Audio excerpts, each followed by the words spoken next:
Hi everyone, today we will talk about how to fix WhatsApp profile picture problem. To know how to fix WhatsApp profile picture problem, you should just go to settings like this, so we click.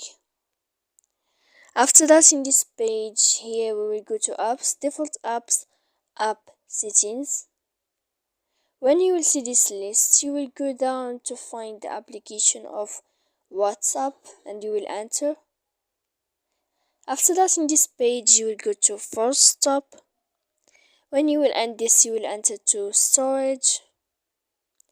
After that, in this page you will click clear cache, and then you will go to click clear data, and after all that you can turn off your phone. So please don't forget to support us by like and subscribe. See you next time in another video.